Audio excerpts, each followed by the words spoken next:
Dukung dakwah ini terus mengudara. Kajian gratis ini berjalan atas izin Allah dan dukungan tulus dari Anda. Bersama kita sebarkan kebaikan seluas-luasnya. Yuk jadi bagian dari tim kebaikan kami dengan mendukung operasional dakwah. Jazakumullahu khairan kasiran. Alhamdulillahirabbil alamin. Assalatu wassalamu ala Rasulillah wa ala alihi thahirin ajma'in. A'udzu billahi minasyaitonir rajim. Ya ayyuhan nasu ubudu rabbakumul ladzi khalaqakum wal ladzina min qablikum la'allakum tattaqun. Amma ba'du ayyuhan nas ittaqullaha mastata'tum wasma'u wa ati'u la'allakum turhamun. Segenap muslimin, bapak-bapak, ibu-ibu, saudara-saudari sekalian, segenap asatidzah dan semua muslimin yang dibelas kasihani oleh Allah Ta'ala. Alhamdulillah, pada sore hari ini saya bisa bertemu dalam kesempatan yang boleh dikatakan langka, setahun sekali. Terakhir kalau tidak salah tahun yang lalu saya di masjid ini. Dalam keadaan walaupun di sana-sana hujan, tadi saya sudah cepak-cepak kerukupan pakai jaket. Ternyata sampai di sini sudah terang, alhamdulillah. Tapi yang penting satu hal, bahwa kita dipertemukan oleh Allah di tempat yang mulia ini dalam rangka untuk saling mengingatkan, untuk lebih mendekatkan diri kepada Allah dalam kehidupan kita ini, dalam menjalani hidup ini. Karena sebenarnya tugas pokok hidup kita di dunia ini adalah untuk menghamba kepada Allah. Di ayat yang saya baca tadi di surat Al-Baqarah, di ayat yang ke-21, Allah menyatakan, ya ayyuhan nas, wahai sekalian manusia, ubudu rabbakumul ladzi khalaqakum wal ladzina min qablikum. Sembahlah oleh kalian, beribadahlah kalian itu kepada Rabbakum, Tuhan kalian, pencipta, pendidik, penjaga kalian. Alladzi khalaqakum walladzina min qablikum, yang telah menciptakan kamu sekalian, yakni Adam dan keturunannya, walladzina min qablikum, dan yang telah menciptakan orang-orang sebelum kamu sekalian, termasuk yang Homo soloensis yang ada fosil-fosilnya di Trinil, kan? Demikian juga Homo Madagaskariensis, Madagaskar sana di konon yang paling lama. Tapi itu bukan anak turun Adam. Alladzina min qablikum, orang-orang yang sebelum kamu sekalian. La'allakum tattaqun, supaya kamu sekalian itu menjadi orang yang bertakwa. Yang kalau bertakwa kepada Allah, maka kamu akan dimuliakan oleh Allah di akhirat nanti. Di samping dalam kehidupan dunia ini diberi pertolongan oleh Allah Ta'ala. Saya menyela sedikit. Kita anak turun Adam disebut manusia. Oleh Allah diterangkan bahwa Allah menciptakan sebelum manusia ini juga makhluk yang lainnya, yang bentuknya juga seperti kita, sifatnya ada yang sama dengan kita, tetapi mereka lebih jahat. Sebagaimana tatkala Allah menceritakan kepada para malaikat, inni ja'ilun fil ardi khalifah, itu juga terdapat di dalam surat Al-Baqarah, ya ayat yang ketiga pun. Para malaikat berdatang sembah mengatakan kepada Allah Ta'ala, ataj'alu fiha man yufsidu fiha wa yasfiku dima'a. Ya Allah, apakah engkau akan menjadikan di muka bumi itu orang yang membuat rusak sana, berbuat kerusakan dan menumpahkan darah sesama mereka? Wa nahnu nusabbihu bihamdika wa nuqaddisu lak. Sedangkan kami ini bertasbih kepadamu, memujimu dan mengkuduskanmu, memahasucikan. Apa kata Allah? Inni a'lamu ma la ta'lamun. Sesungguhnya aku ini mengetahui apa-apa yang kalian tidak mengetahui. Karena Allah bermaksud dengan menciptakan manusia di dunia ini, Allah menyuruh mereka untuk memakmurkannya dengan melakukan ibadah ketaatan kepada Allah. Yang di ayat yang lain nyatakan Allah itu alladzi khalaqal mauta wal hayata liyabluwakum ayyukum ahsanu amalan. Allah menciptakan kematian dan kemudian kehidupan, dihidupkan lagi kita. Sesudah dimatikan nanti semua akan dihidupkan lagi. Gunanya supaya waktu di dunia ini mereka, kita semuanya ini diantara menjalani ujian. Siapa yang lebih baik amalannya.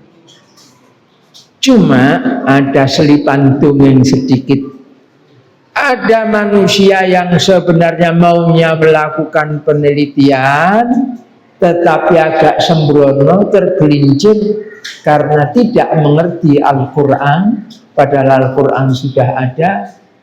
Lalu mereka mengatakan bahwa manusia ini keturunan monyet.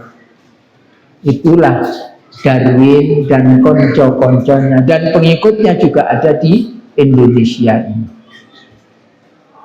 Ya, kalau soal pendapat itu terserahlah.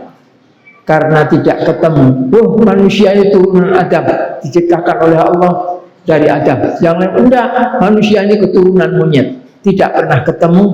Maka kalau saya memilih mengambil jalan tengah, ada pasti bertengkar soal begitu. Baiklah, semua manusia ini sebagaimana terangkan dalam Al-Quran adalah keturunan Adam. Maka disebut ya Bani Adam, wahai anak turunnya Adam. Kecuali Darwin dan pengikutnya, mereka itu ada keturunan monyet. Sesuai dengan pengakuan mereka sendiri, saya tidak menghina mereka. Mereka sendiri mengatakan loh, keturunan monyet. Yang sebenarnya secara sederhana ya, sekarang ini manusia masih ada, monyet juga masih ada. Kalau mau kepengen tahu rupanya monyet, dan ada yang belum tahu, karena ke Bonbin ke Surabaya itu ya, nyocok nih, maaf, rupanya podo-poga. Dan nah, manusia ini ada sampai hari ini, monyetnya juga ada, tetapi tidak pernah terjadi ada, maaf, ibu-ibu hamil babaran melahirkan terus anaknya mere-mere nek buntute. Tidak ada. Sebagaimana juga monyet yang di kebun binatang maupun yang ada di daerah sana di Cangar apa itu banyak monyet ya. Ini kok Cangar kan ikut Mojokerto juga ya. Ada monyet di sana, saya lihat tuh tidak ada monyet betina, bunting, babaran, bayi, tidak ada ceritanya. Loh, kalau saja betul manusia ini keturunan monyet, mesti akan terjadi tuh monyet beranak banyak gitu. Ada ibu-ibu bunting, hamil, babaran, monyet, harus saja terjadi. Tidak terjadi kok, itu kebohongan mereka. Dan ayat Al-Quran membenarkan kita, karena yang akan dihisab, dimintai pertanggungjawaban dalam amalan di dunia ini adalah Bani Adam, bukan Bani Homo soloensis, bukan Bani Kera, seperti yang dikatakan oleh Darwin dan lain-lainnya. Cukup saya ini cuma sisi pantungnya saja. Nah, Allah menciptakan kita di dunia ini sebenarnya juga sudah dengan petunjuk. Ini loh, Allah mengatakan wa hadainahun najdain. Manusia itu berikan petunjuk dua jalan. Satu jalan menuju kepada kebahagiaan, kemenangan, kesejahteraan, kesenangan. dalam jannah, satu jalan yang lainnya daripada kebinasaan, kecelakaan, kehinaan masuk ke dalam neraka. Dan manusia diperbolehkan memilih sak mau, kamu mau milih memana. Kalau kamu memilih menjadi orang yang bertakwa kepada Allah, tunduk patuh kepada Allah, mengikuti aturan-aturan Allah, tidak tertipu oleh syaitan, tidak tertipu oleh dunia ini, maka kamu akan selamat, mendapatkan belas kasihan dari Allah, perlindungan dari Allah, dan diberi kemuliaan, diberi kenikmatan yang luar biasa, tidak ada taranya. Sebaliknya, tatkala kamu mengikuti syaitan, tertipu oleh syaitan, tertipu oleh dunia, maka kamu akan masuk ke dalam neraka jahanam, dimasukkan ke dalam neraka jahanam dalam keadaan menderita, dalam keadaan terhina sama sekali. Sudah jelas jalannya cuma itu saja. Manusia bebas untuk memilih. Tidak ada jalan untuk selamat dalam kehidupan dunia sampai di akhirat nanti kecuali dengan bertakwa kepada Allah. Bukan kata saya, tetapi itulah yang dinyatakan oleh Allah Ta'ala. Ada dalilnya? Adalah. Saya tidak berani ngarang dalil. Kalau ada yang hafal silakan buka, atau silakan ingat, atau mufasir buka surat An-Nisa ayat ke-13 dan 14. Allah menyatakan wa may yuti'illaha wa tilka hududullah wa may yuti'illaha wa rasulahu yudkhilhu jannatin tajri min tahtihal anhar. Prinsipnya orang mau taat kepada Allah, taat kepada Rasulnya, oleh Allah dimasukkan ke dalam jannah. Sebaliknya ayat ke-14-nya wa may ya'sillaha wa rasulahu wa yata'adda hududahu yudkhilhu naran khalidan fiha walahu adzabun muhin. Orang yang mendurhakai Allah dan mendurhakai Rasulnya serta melanggar batas-batas Allah, hudud Allah, yudkhilhu naran khalidan fiha, Allah akan memasukkannya ke dalam neraka dalam keadaan kekal di dalamnya, dan dia akan mendapatkan siksaan yang menghina. Allah yang mengatakan, saya hanya membacakan, menyampaikan, menerangkan saja. Ngarang tidak berani, saya tidak ada hak untuk ngarang. Bikin cerita biar menyejukkan pendengarnya, senang lalu dipuji. Oh tidak berani saya. Yang harus disampaikan adalah yang hak. Yang manis dikatakan manis, yang pahit dikatakan pahit. Ini loh, yang mau taat kepada Allah, taat kepada Rasulnya, Allah yang menjanji akan memasukkannya ke dalam jannah, bukan saya. Sebaliknya yang durhaka, menentang Allah, menentang Rasulnya, melanggar aturan-aturannya, akan dimasukkan ke dalam neraka. Bukan saya yang memasukkannya, Allah Ta'ala yang akan memasukkannya. Tinggal orang yang mau beriman, takwa, itulah bagiannya. Jannah. Orang yang durhaka, mendustakan, bagiannya dalam neraka. Nah, dan secara ringkas seperti itu, maka Allah kemudian memberikan petunjuk kepada kita. Al-Quran yang berbahasa Arab itu diturunkan kepada Muhammad sallallahu alaihi wasallam untuk disampaikan pada manusia. Maka jangan sampai kita tergelincir seperti kata orang, jangan ketok ya pinter. Sebagian orang memanggil dia kiai, sebagian yang lain memanggil dia ustadz, sekolahnya jauh di luar sana, sampai ke negerinya Fir'aun, sampai ke negerinya siapa lagi di sana, dia pinter bahasa Arab, mungkin nandingi wong kafir Quraisy, pinter bahasa Inggris, ya seperti orang-orang kafir dan lainnya, tapi bukan yang jadi gula. Kenapa? Dia ternyata tidak mengajak manusia kepada ketakwaan kepada Allah Ta'ala.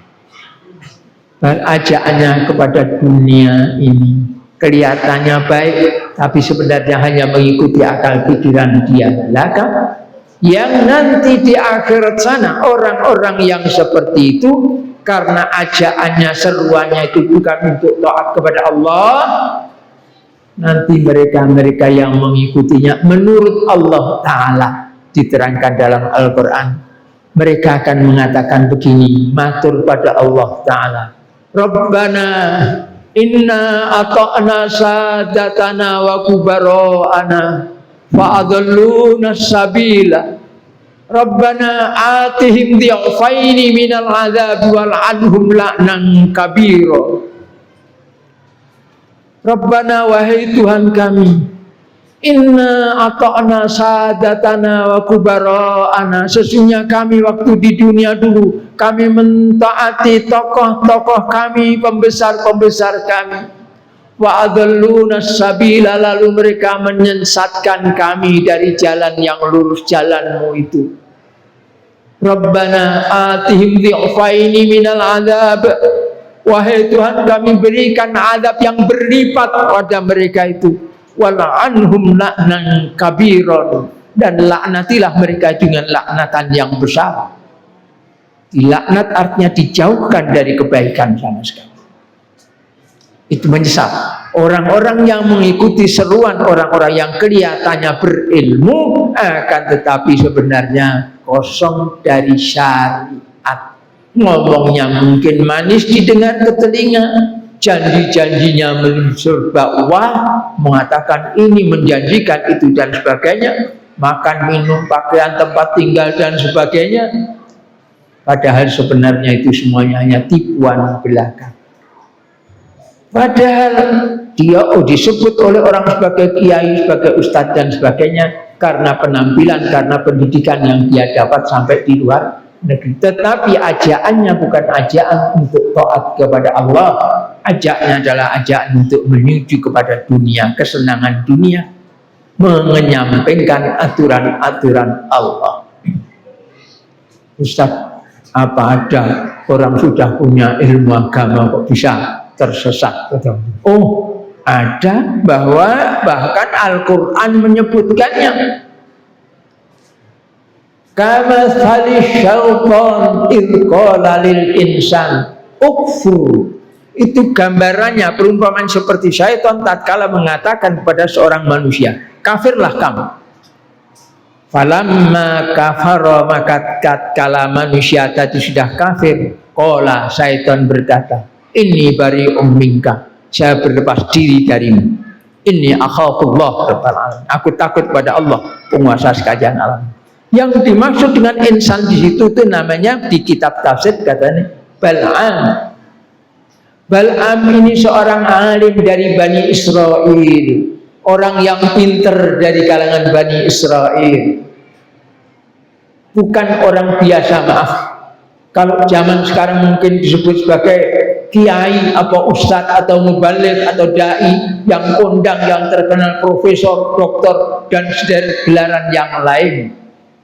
Akan tetapi karena amalannya dia sedikit demi sedikit digelincirkan oleh syahwat hingga berakhir dengan bersujud kepada syaitan. Itulah yang terjadi. Al-Quran yang menerangkan itu, bukan saya yang mengarangnya. Macam. Jadi apa kesimpulannya bapak-bapak, ibu-ibu dan saudara-saudara sekalian, juga anak-anakku yang ada di sini kelihatan masih remaja itu ya, saya katakan kesimpulannya ialah dalam hidup ini kita harus berusaha mengikuti aturan-aturan Allah Ta'ala. Jangan sampai kita tertipu oleh syaitan, tertipu oleh dunia.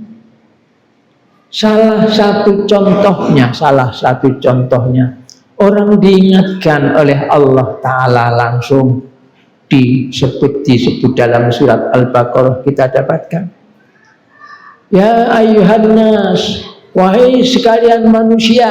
Saya ulangi tadi ya, yang namanya manusia itu anak turun Adam.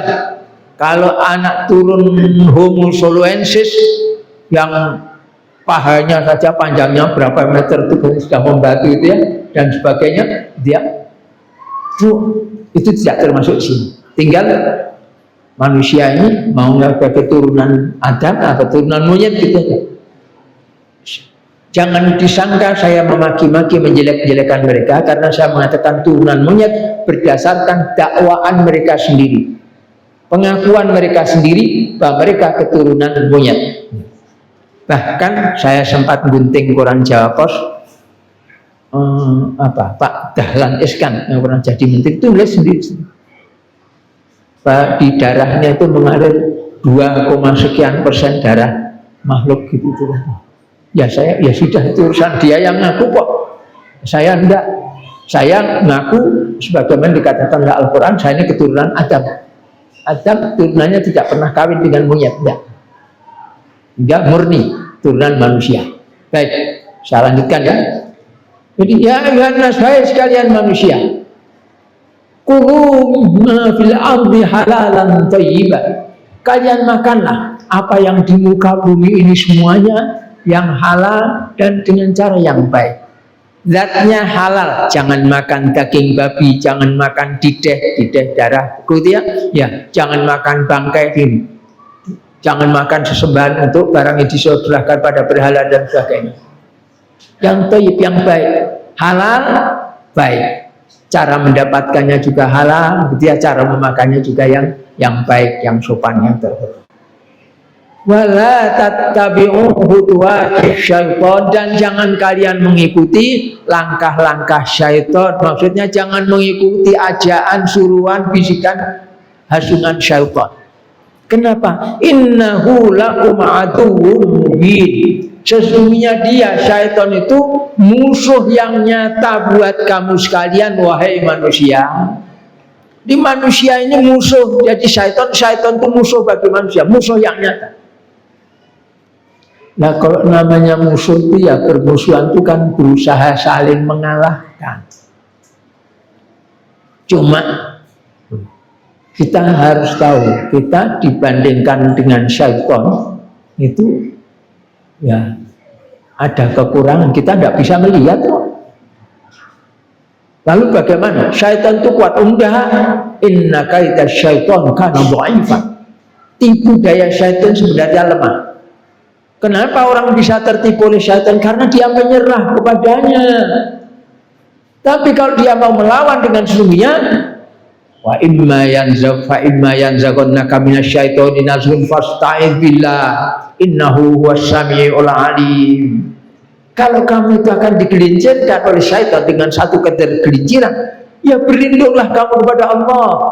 Allah itu maha mendengar, Allah itu maha mengetahui. Kalau kamu merintih, memohon kepada Allah, Allah mendengar, Allah mengetahui kebutuhan kamu, maka kamu minta perlindungan pada Allah, akan dilindungi kamu, dijaga kamu oleh Allah.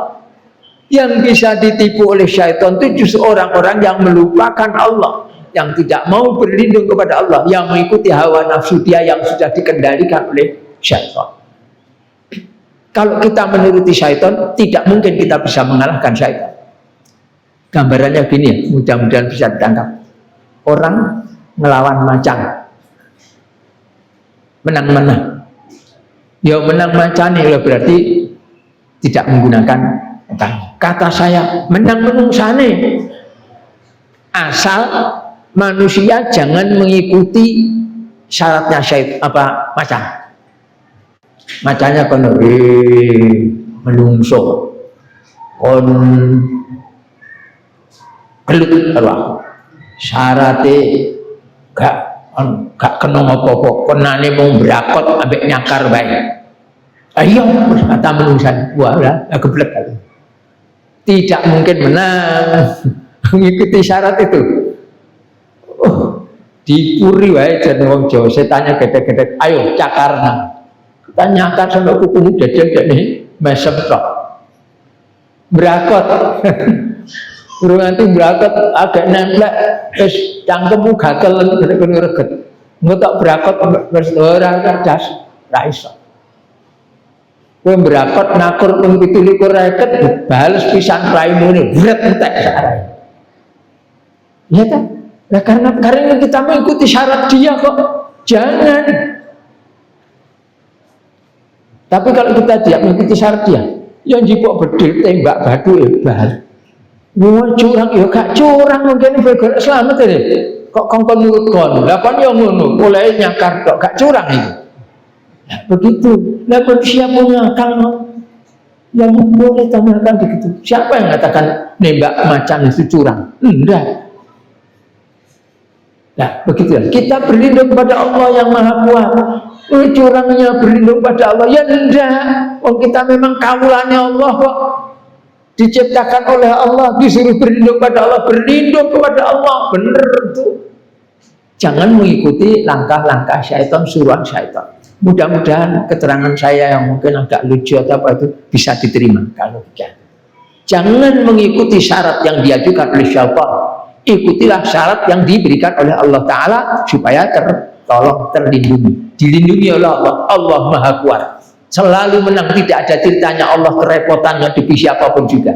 Tidak ada ceritanya Allah kalah oleh siapapun juga. Tidak ada ceritanya. Itu macam. Nah, kunci itulah yang diberikan oleh Allah kepada kita semua. Al-Quran judulnya peringatan.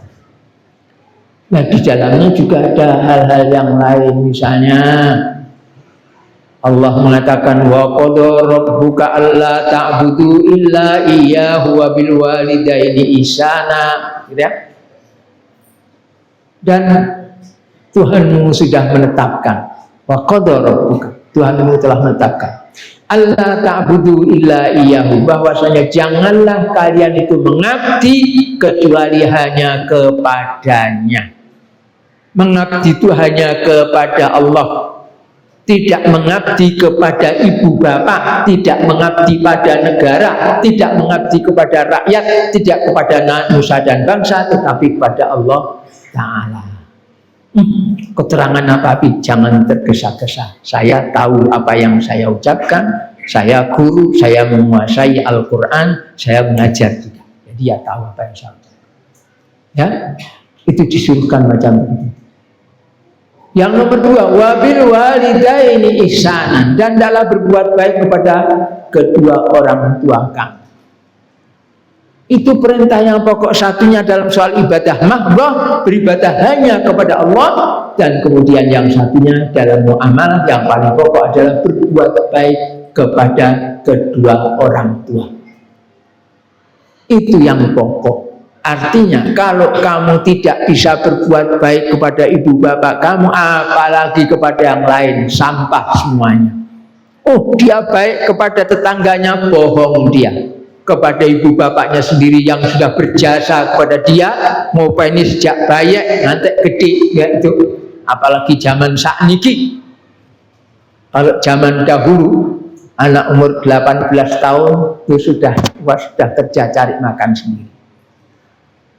Saya sendiri, saya 19 tahun, bukan 18 tahun, ya, cari makan sendiri, tidak jadi beban orang tua. Alhamdulillah, anak-anak zaman dahulu. Tapi anak zaman sakniki, kalau kerennya zaman now, ada lagi yang saya sering moyoi. Mereka mengatakan ini generasi Z. Innalillah, generasi belatung. Lah saya tidak belatung. Dan itu tidak fase. Z gitu loh, kok Z gitu loh. Z itu akhir. Akhirnya itu sebagaimana saya pernah waktu dapat undangan ke Jerman tahun 2008 ya, di sana. Ada stasiun namanya stasiun Z. Orang-orang yang dikirim di situ tahun 40-an dulu, itu adalah orang-orang yang dikirim kemudian sudah tidak akan kembali lagi, kan dimasukkan ke kampus itu untuk dibunuh dengan berbagai macam cara, ya, yang diracun pakai gas, yang ditembak, yang pokoknya kan stasiun akhir. Nah saya tanya, kamu jadi generasi Z itu maksud kamu kalau bukan Z tadi ya, generasi belatung, artinya kamu sudah tidak ada harapan lagi? Oh enggak, orang Islam, kalian generasi muda jangan jadi generasi Z, jangan, apalagi Z, jangan. La ta'asu min rohillah, innahu la ta'asu min rohillahi illal qaumil kafir. Jangan kamu putus asa dari belas kasihan Allah, karena tidak ada yang putus asa dari belas kasihan Allah itu kecuali orang-orang yang kafir. Jangan. Kita orang-orang yang punya harapan besar pada Allah Ta'ala. Walaupun sekarang keadaannya seperti apapun juga, tapi kita tetap punya Allah yang tetap, yang maha kuasa, yang kalau kita ikuti, dia akan membantu menyelamatkan kita semuanya. Tidak pernah berubah. Sholat subuh sejak dulu ya 2 rakaat. Sejak lebih dari 1000 tahun yang lalu tetap 2 rakaat. Tidak tahu ini generasi mana, orang Jawa, orang Cina, orang Arab, orang mana, pokoknya sholat subuh tetap sama 2 rakaat. Demikian juga syariat-syariat yang lain tetap berlaku itu semuanya. Mana-mana perintah jadi kewajiban harus dilakukan sekuat-kuatnya, mana-mana larangan harus dijauhi sama sekali. Itu jalan keselamatan. Jangan pamer-pamer kamu generasi S apa Z apa Z atau jangan. Tidak ada manfaat. Generasi terutama remaja-remaja dari kalangan muslimin adalah mereka-mereka yang jiwanya sudah hidup. Kalau saya dulu diajari oleh guru saya, nah kalau jiwa itu hidup, itu seperti ikan dalam air itu. Ikan yang hidup, ikan yang sehat, terutama yang di sini dekat sungai ya, yang suka menangkap ikan di sungai. Kalau kamu menangkap ikan pakai napa niku jane, ciduk jala kecil itu. Kalau kamu menentang arus, menyangka bahwa nanti ada ikan akan masuk, yang masuk situ ikan yang sudah sakit atau bangkai atau kotoran manusia dan lain-lainnya. Itu kalau gitu. Tetapi kalau kamu mau dapat ikan yang seger, kamu malah mengikuti arus ini. Kenapa? Karena ikan yang sehat, yang seger itu berjalan menentang arus air sungai tadi. Oh, kayak tahu-tahu, alhamdulillah saya kecil juga sopo kali, sopo desa. Sama Pak Man saya diajak untuk nangkap ikan. Cara tahu. Jadi bukan cuma di atas kertas, tidak, saya tahu, mengalami juga. Itu. Begitu juga jiwa muda, jiwa manusia yang sehat tidak mengikuti arus yang ada itu. Dia mengendalikan dirinya sendiri. Saya punya pendirian, ini yang saya jalan. Saya adalah pemuda Islam yang mengikuti aturan Allah, tidak hanya oleh keadaan di luar sana berteriak begini dulu, hore dan sebagainya. Coba bayangkan, ada orang senang. Ini bagus tapi ini jadul.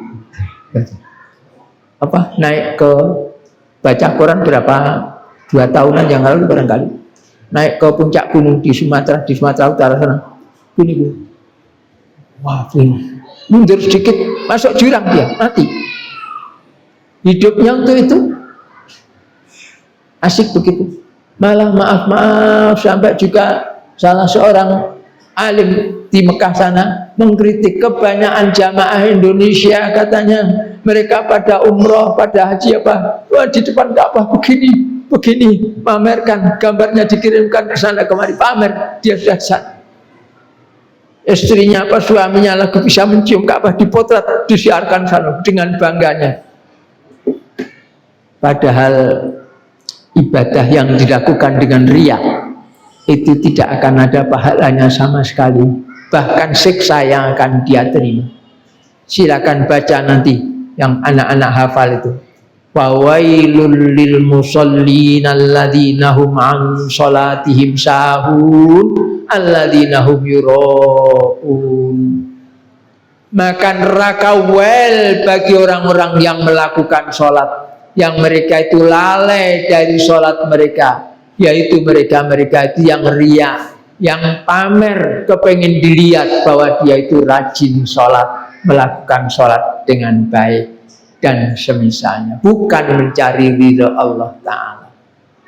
Padahal yang dikatakan oleh Allah pada manusia, Kul, katakanlah wahai Rasulullah, artinya juga pada umatnya, kita semuanya ini, inna sholati wa nusuki wa mahyaya wa mamati lillahi rabbil alamin.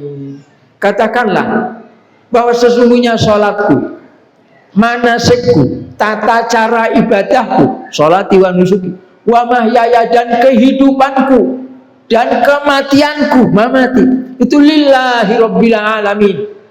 Jadi jangan bangga kamu mati karena membela bangsa dan negara. Tadi saya katakan gitu ya, jangan bangga karena membela insan itu. Sebab apa? Kamu hanya disuruh sholatmu, semua manasik, tata cara ibadahmu, hidup dan matimu itu adalah untuk Allah, pemelihara sekalian alam. Padahal Allah tidak butuh kepada kita, tidak butuh kepada ibadah kamu, tidak butuh pada persembahan kamu. Persembahan kamu itu adalah untuk kepentingan kamu sendiri. Karena Allah menyatakan man amila sholihan falinafsihi wa man asa'a fa'alaiha. Barang siapa yang berbuat baik maka untuk kebaikan dirinya. Siapa berbuat jelek maka atas tanggungan dirinya juga. Itu macam itu. Mudah-mudahan keterangan saya ini bisa dipahami. Tidak dipahami nanti boleh ditanyakan belakang. Baik, saya lanjutkan ya. Jadi kita ditugaskan seperti itu. Maka dalam seluruh kehidupan kita ini harus menjaga diri kita, keluarga kita, ya, anak istri kita ini supaya tetap dalam lindungan Allah, tetap di dalam batas-batas yang diizinkan oleh Allah, sehingga sampai mati nanti mendapatkan belas kasihan dari Allah. Sebagian orang tua ya yang memperhatikan anaknya pesan, terutama yang dari desa, bukan Mojokerto, lebih desa lagi gitu ya. Padahal sekarang cari desa angel ya, karena desa dengan kota kadang-kadang sebagian kota lebih sepi dari desanya ya.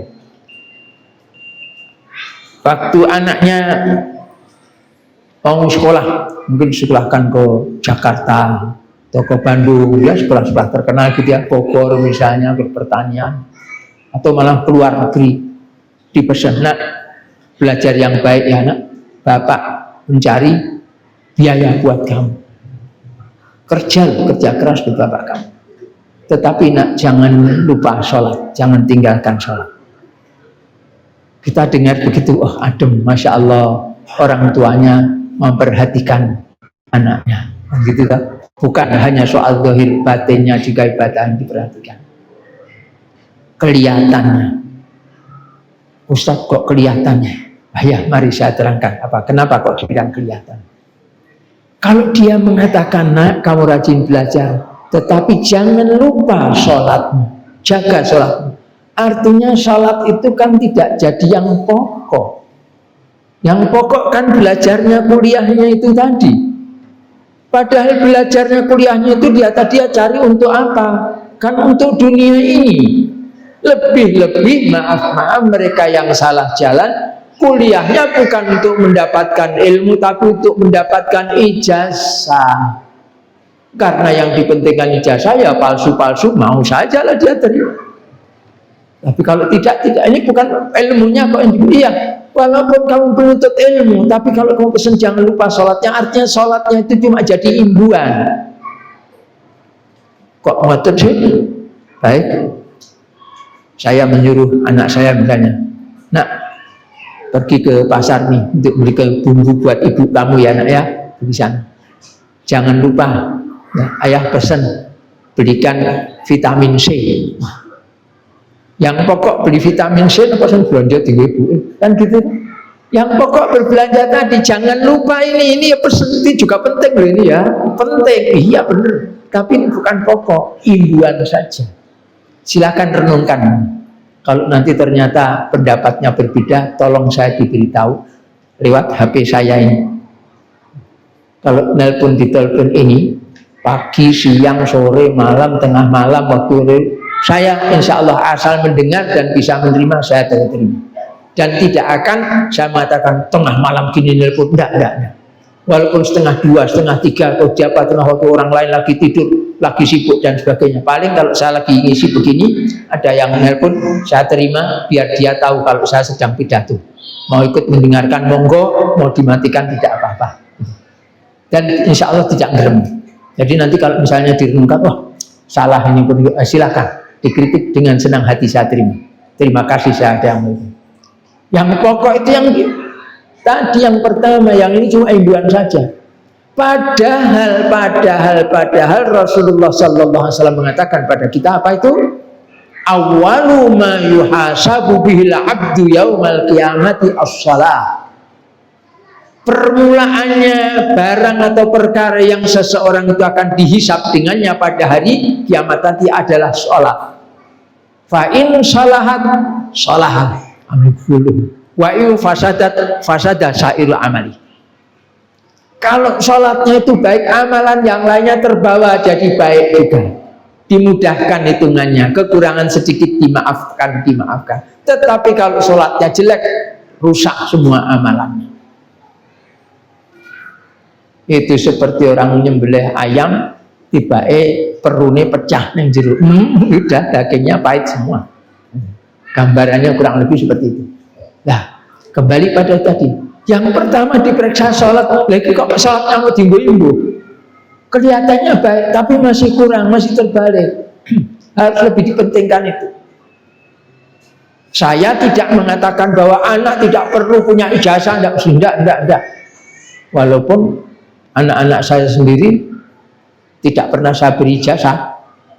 Dia cari sendiri di luar. Beli, enggak. Anak-anak saya tidak saya sekolahkan, tapi saya ajari, saya beri ilmu, ya fisika, ya kimia, ya bahasa Indonesia, ya bahasa Inggris, ya matematika, karena saya punya kemampuan, saya ajari anak-anak saya itu. Keluar ikut ujian paket, ujian paket, kemudian pada kuliah gitu. Ada yang kuliah ngambil bahasa Inggris sudah lulus juga, yang masih ada yang ikut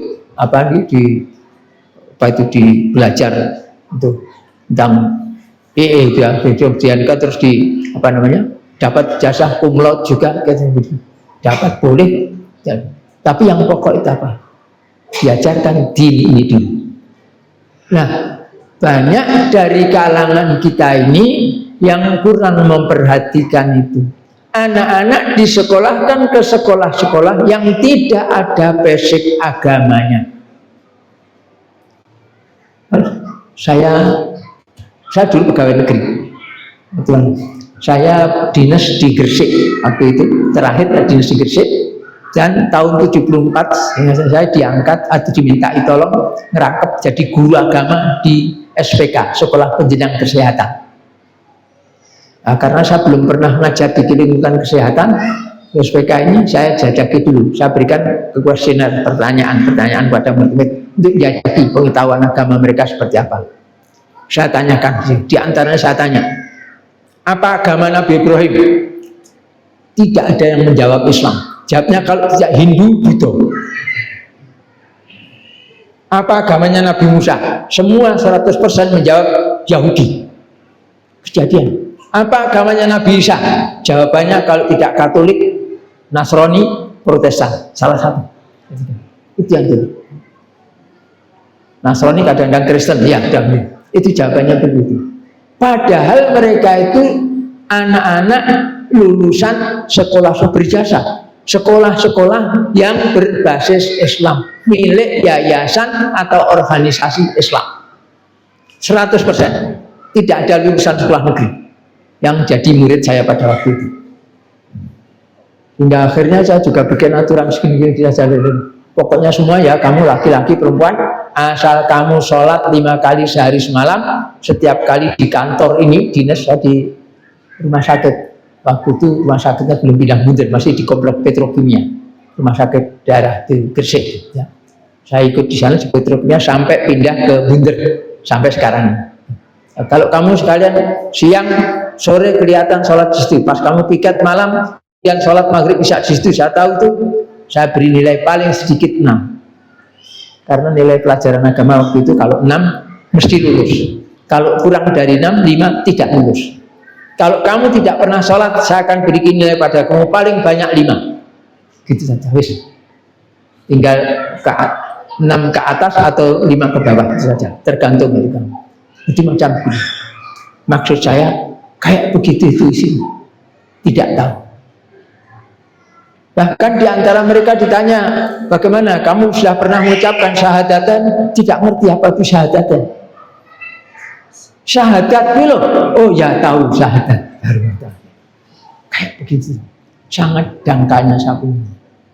Ini prihatin. Nah lalu syahadat ini, kita semuanya, bapak-bapak, ibu-ibu, saudara-saudara sekalian punya putra-putra, hendak dikemanakan anak-anak kita itu. Ringkasnya saja, kita harus berhati-hati. Kalau kita tidak menyiapkan didikan din pada mereka, jangan-jangan nanti termasuk dalam golongan yang dikatakan oleh Rasulullah, kullu mauludin yuladu alal fitrati.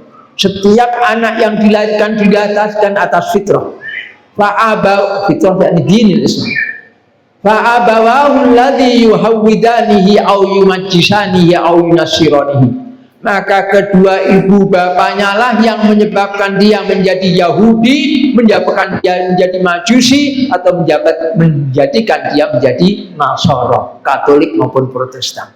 Macam begitu. Sehingga kalau bapak ibu tidak memperhatikan pendidikan anak ini sejak kecil, dijaga supaya tetap dalam koridor al-Islam, mendapatkan ajaran akidah Islamiyah, syariat Islamiyah, akhlakul Islamiyah, maka ibu bapak harus bertanggung jawab kalau anaknya hanyut kepada ajaran di luar Islam, termasuk mengucapkan selamat hari Natal kepada orang-orang Kristen, orang-orang Katolik, Protestan yang mengadakan peringatan hari Natal.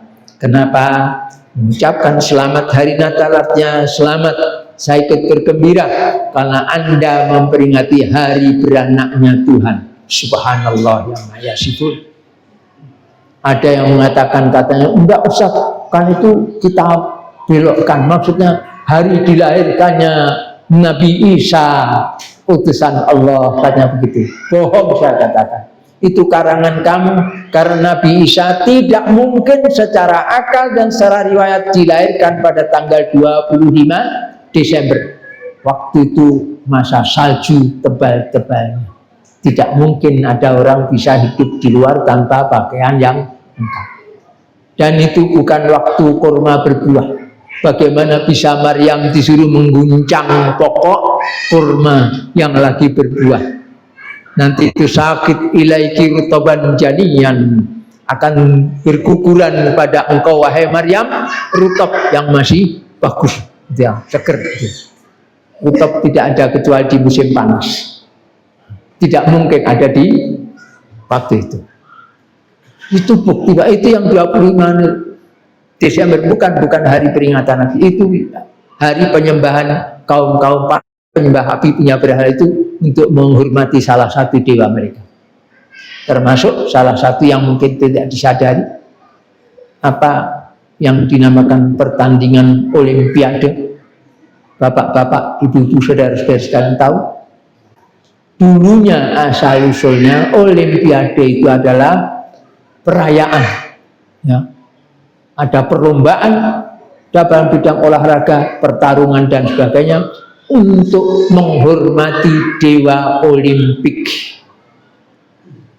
Namanya dewa mereka itu Olimpik, maka dia akan Olimpiade. Itu macam begitu.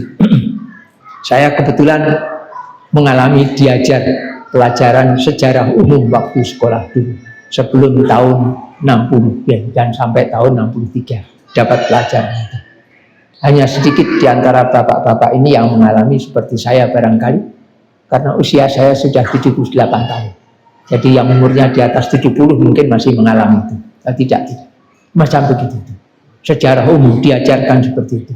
Saya juga kebetulan waktu di sekolah Hasan Apoteker mendapat pelajaran bahasa Latin. Dia belum mengerti istilah-istilah. Baik, saya lanjutkan. Ya, sebenarnya begitu. Kalau kita mengikuti mereka, ya kita hanyut ke sana. Karena itu kita jangan begitu. Nah, ringkasnya saja, kalau bapak-bapak, ibu-ibu menyayangi putra-putrinya, apa ya tega to putrane didakne ben iso dadi wong sing duwe ijazah, duwe gelar, ngalah le gelaran karpet ambane, dawane, kemudian menjadi pejabat yang bisa melakukan korupsi, penipuan dan sebagainya seperti terjadi di banyak tempat, gitu ya, macam begitu. Dan kemudian jadi intip rokok, mergo nglanggar tatanane Allah Ta'ala. Tega bapak, ibu, saudara-saudara sekalian? Mestinya tidak tega. Kalau tidak tega, ringkasnya saja saya katakan, lindungi akidah, keyakinan, demikian juga akhlak dan ketundukan syariah putra putri, bapak bapak, ibu ibu, saudara sekalian. Jangan lepas ke sekolah yang tidak ada didikan agamanya. Masuk kabeh kon nyebutnya pondok pesantren, loh, dimasukkan juga bisa, tidak mungkin kabeh. Tidak ada orang Kristen masukkan anaknya ke situ, ya toh? Tidak ada. Jadi masalahnya dapat jaminan didikan din apa tidak? Kalau tidak ya sudah. Kalau bapak ibu sudah rela, ridho, tegel putranya nanti disiksa, monggo. Kalau tidak, jangan lakukan. Kecuali memasukkan anaknya ke sekolah yang ada didikan agamanya. Di mana silakan pilih. Mosok yo sak jagat mung siji tok nang gendungan kene iki anak. Ndak kok. Ya, di mana-mana ada kok. Tapi yang pokok tadi dapat didikan din, dapat didikan agama. Mau ke pondok pesantren kah, mau ke Indonesia di sekolah mana, ada SD, wah macam-macam nama, sampai ke luar negeri sakarmu. Walaupun belajar di mana, negerinya Fir'aun sana di Mesir, apa negerinya Abu Lahab di Kures sana. Kalau tidak dapat pelajaran agama ya podo wae, tidak ada bedanya. Yang penting dapat didikan din itu loh, akidahnya, akhlaknya, syariatnya itu terjaga untuk keselamatan anak-anak dan keselamatan bapak ibu sendiri, karena tidak menjerumuskan anaknya ke dalam gengnya Yahudi, Majusi maupun Nasara. Satu. Yang kedua, bapak-bapak, ibu-ibu dan saudara-saudara sekalian, orang bekerja keras untuk mendidik, menyekolahkan anaknya, mau bekerja siang malam, menyingsingkan lengan baju, membanting tulang, memeras keringat, kata orang, bekerja mencari duit untuk membiayai anak-anaknya. Karena bersungguh-sungguhnya, kalau sekedar jualan di pinggir jalan, wah nanti begini-begini, kalau ini begini-begini, saya mau usaha yang besar. Dan seringkali yang muncul omongan bisikan dari syaitan itu, untuk mempunyai usaha yang besar kamu tidak mungkin berhasil kecuali kamu mesti mengambil utang dari bank yang notabene itu mesti ada ribanya. Mungkin juga bukan begitu, kamu orang miskin tidak punya rumah, kapan mau punya rumah kamu kalau tidak ambil kredit? Apa itu kredit, apa namanya, kredit perumahan, apa ya, utang-utang di bank-bank itu ya. Padahal rumahnya dipakai udah cicil, terus pecicilan gue pirang tahun nyicil bayar gitu tadi, utang. Demikian juga dengan usaha tadi. Orang berusaha kalau tidak punya utang dari bank katanya tidak mungkin bisa maju. Membuat rumah kalau tidak nyicil dari bank yang ada bunganya tidak mungkin bisa punya rumah, dan sebagainya dan sebagainya. Berbeda dengan mereka-mereka yang beriman pada Allah dan Rasulnya dengan sesungguh-sungguhnya, yakin kepada apa yang diriwayatkan oleh Ibnu Mas'ud radhiyallahu taala anhu dari Rasulullah sallallahu alaihi wasallam. Dia mengatakan, sami'tu Rasulullah sallallahu alaihi wasallam wa huwa shadiqul masduq. Aku ini mendengar dari Rasulullah sallallahu alaihi wasallam, padahal dia itu orang yang benar dan dibenarkan, dipercaya, yaitu omongannya benar. Bahwa ringkasnya saja, hadisnya agak panjang ya, itu saya menghafal dan juga anak-anak dari kalangan ma'at, mereka harus menghafal. Itu salah satu ya, hadis keempat dari kitab Al-Arba'in An-Nawawiyah, bahwa setiap orang di antara kita ini waktu berumur 120 hari di dalam rahim ibunya ya, sudah ada nutfah, sudah mulai ada bentuknya ya, bentuk janin kecil itu, ditiupkan ruh padanya, dicatatkan padanya, ditetapkan padanya itu 4 perkara. Nomor 1 soal umurnya, nanti matinya umur berapa, ada batasnya sudah. Yang nomor 2 soal rezekinya, selama hidup dia dapat duit berapa saja, kalau duit dan demikian. Yang nomor 3 soal amalannya, dia baik lalu buruk atau baik lalu buruk lalu baik dan sebagainya, sudah ada ketetapannya. Dan yang terakhir, yang keempat, dia orang yang mulia yang selamat masuk ke dalam jannah atau orang yang celaka masuk ke dalam neraka, sudah ada catatannya untuk 4 perkara itu tadi. Saya sambung tadi, jadi masalah rezeki itu sudah ada catatannya. Karena terlalu keras, tidak kuat ini.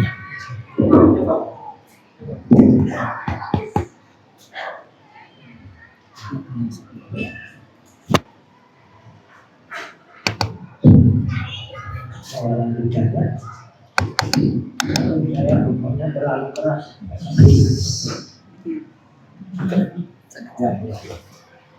Jadi sudah ada catatan, sudah ada.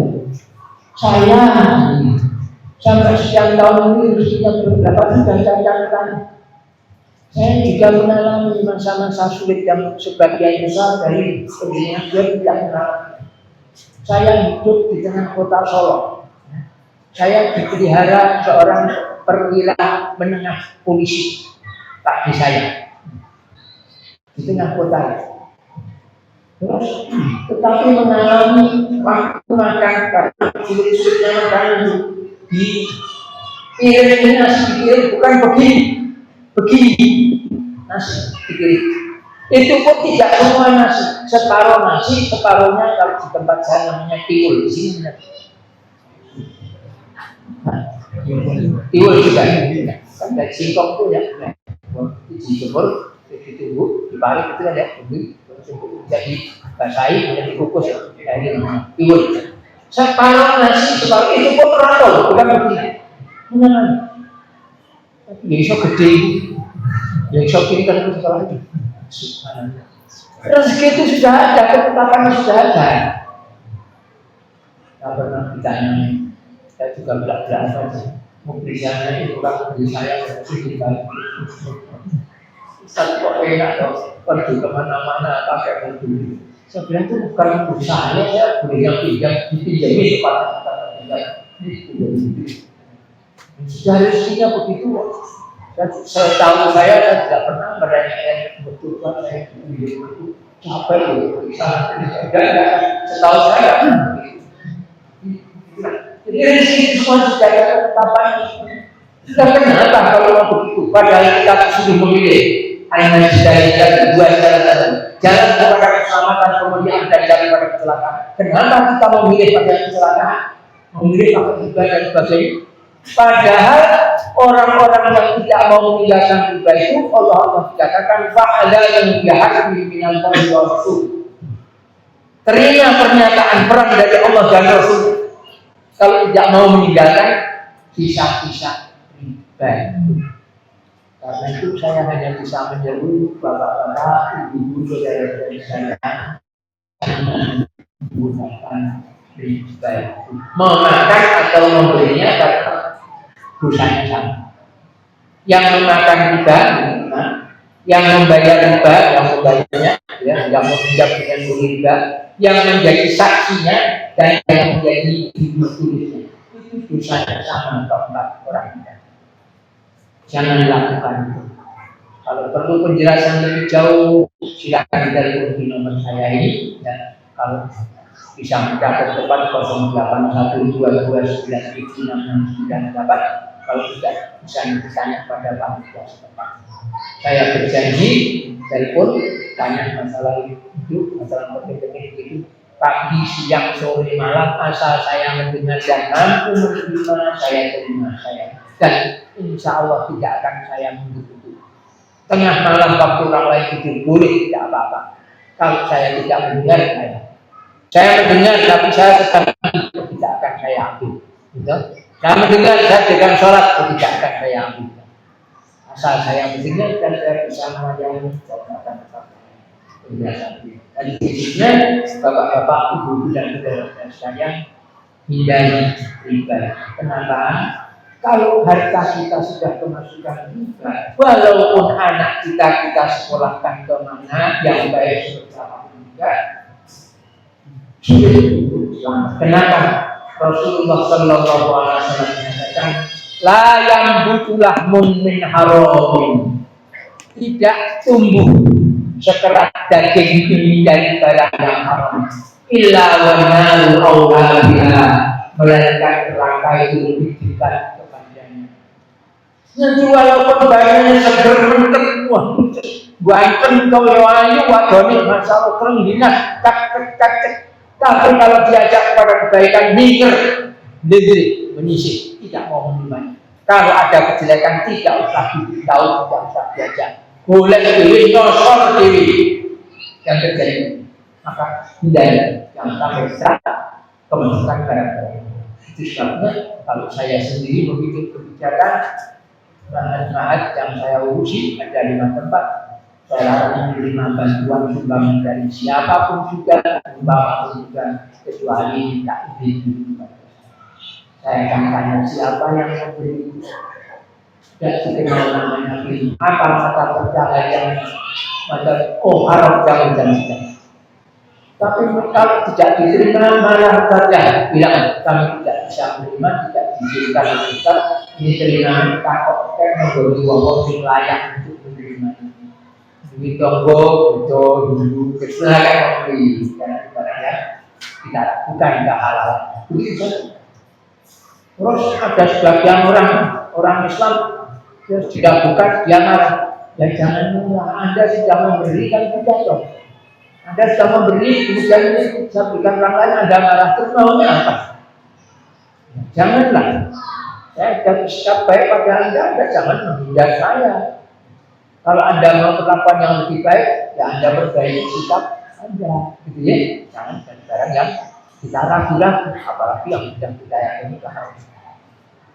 Bapak-bapak, ibu dan saudara-saudara sekalian, apa yang saya sampaikan ini semua saya titipkan kepada Allah. Dengan permohonan kiranya Allah berkenan membukakan hati kita semuanya, membersihkan hati kita yang dari begini, hasad, penyakit-penyakit hati dan kekotoran jiwa yang lain, dan Allah memberikan kefahaman, kekuatan dan kesabaran pada kita semuanya untuk bertiga pada sunnah Rasulullah sallallahu alaihi wasallam. Allahumma taqabbal minna innaka antas samiul alim wa tub alaina innaka antat tawwabur rahim. Wa sallallahu ala Muhammadin wa ala alihi walhamdulillahi rabbil alamin.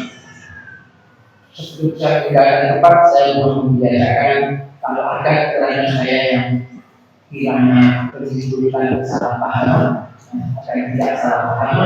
Kalau ada itu langsung ditanyakan. Yang keterangan yang kurang jelas bisa menyebabkan tafsiran individu kurang jelas, silakan tanyakan dia yang menjelaskan, dia semuanya bisa mengenai ini tidak ada salah paham saya. Silakan kalau langsung saja, kalau selalu diisi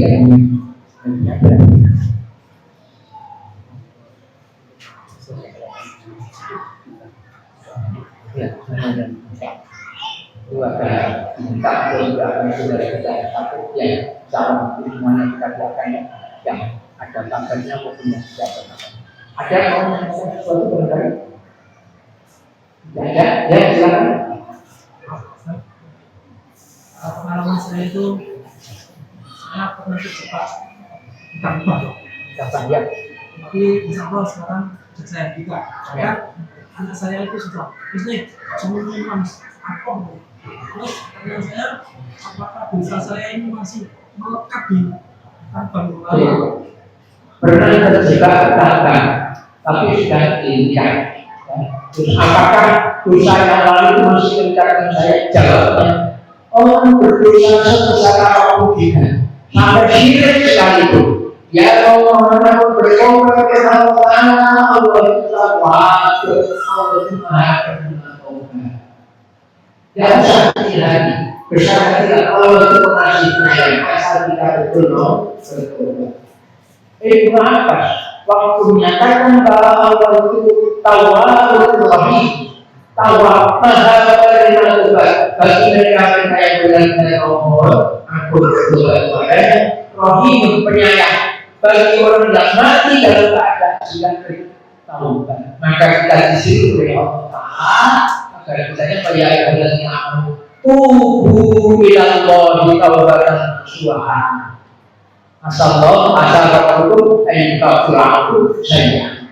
Tobatlah kamu kepada Allah dengan tobat yang sebaik-baiknya bersungguh-sungguh. Nanti Allah mesti itu kata-kata asal untuk terjemahan bahasa mestinya mudah-mudah. Tetapi Ibnu mengatakan semua kata asal dalam Al-Quran mesti. Jadi asal aku ayyukafirahu mesti Tuhan kamu yang akan memberikan ampunan. Ya. Cukup, ada lagi? Ada Ustaz. Ya silakan. Tapi kalau ada anak mau sekolah ke luar negeri atau kemana, orang tua memesankan, nak jangan lupa sholatmu. Itu menjadikan sholat seolah sebagai satu tambal bentuk atau bukan Nah, Yang ditanyakan bagaimana nasihat orang tua yang benar agar anak bisa menjadikan ibadah sebagai kewajiban Bagaimana pokoknya. pesan orang tua yang benar, bukan menyuruh jangan lupakan sholat, tapi yang tadi. Nomor satu, orang bisa memberikan nasihat kalau dia sendiri juga menjalani nasihat. Dia harus mementingkan ibadah terlebih dahulu, jangan cuma menyuruh anaknya mementingkan ibadah. Karena orang yang menyuruh orang lain untuk lebih baik dan dia tidak melakukannya itu akan diadab oleh Allah. Atamuru dan nasab itu bahkan musawarah wa antum talquna kita afala taqilu di antara ayatnya. Bapaknya dulu atau ibunya akan berikan nasihat, perbaiki dulu sikap Anda, beragama dengan baik. Nah, kalau sudah sebenarnya tidak usah ke sana, sudah pakai dunia di Indonesia itu kok. Waktu ke sana juga tetap, kamu saya titipkan kepada Allah Ta'ala daripada ketakwaan kami. Jangan lupa, kewajiban kamu yang pokok adalah ibadah kepada Allah. Kamu menuntut ilmu apapun juga. Anak saya ada yang menguasai bahasa Jepang, menguasai ilmu teknologi, ada yang menguasai bahasa Inggris, berjasa juga. Kamu nyata mau belajar bukan untuk jabatan, bukan untuk mengagungkan Allah Ta'ala. Karena ilmu pengetahuan itu semuanya akan menunjukkan keagungan Allah Ta'ala. Untuk bekerja boleh, bekerja karena duit yang banyak juga untuk bekal beribadah kepada Allah Ta'ala. Jadi menuntut ilmunya, niatannya untuk mengagungkan Allah, bekal beribadah kepada Allah. Nanti ilmunya digunakan untuk bekerja cari duit, dapat duit banyak boleh, job banyak-banyak boleh, tapi tujuannya dapat duit yang banyak-banyak juga dan bekal beribadah kepada Allah Ta'ala. Mudah-mudahan itu. Ada lagi? Baik, kalau tidak ada, kita doakan dulu saudara-saudara kita yang sakit ya, tidak bisa hadir di kesempatan ini. Kemudian yang lain-lainnya juga yang sudah menderita sakit, belajar di Palestina, Gaza dan juga Mesir, supaya diberi kesembuhan oleh Allah Ta'ala. Bismillahirrahmanirrahim. Alhamdulillahirabbil alamin. Allahumma shalli ala Muhammad wa ala ali Muhammad. Rabbana ighfir lana wa li ikhwanina alladzina sabaquna bil iman. ولا تجعل في قلوبنا غلا للذين آمنوا ربنا إنك رؤوف رحيم اللهم رب الناس أذهب البأس واشف أنت الشافي لا شفاء إلا شفاءك شفاء لا يغادر سقما اللهم اشف المرضى منا وجميع المسلمين كي يغفروا لك إلى الصلاة ويعملوا لك عملا صالحا ويجاهدوا معنا في سبيلك يا رحمن يا رحيم يا قوي يا اللهم اجعل لهم طهورا اللهم اجعل لهم طهورا اللهم اجعل لهم طهورا واجعل اهلهم صبرا يا ارحم الراحمين وصلى الله على محمد وعلى ال محمد والحمد لله رب العالمين. Dukung dakwah ini terus mengudara. Kajian gratis ini berjalan atas izin Allah dan dukungan tulus dari Anda. Bersama kita sebarkan kebaikan seluas-luasnya. Yuk jadi bagian dari tim kebaikan kami dengan mendukung operasional dakwah. Jazakumullahu khairan katsiran.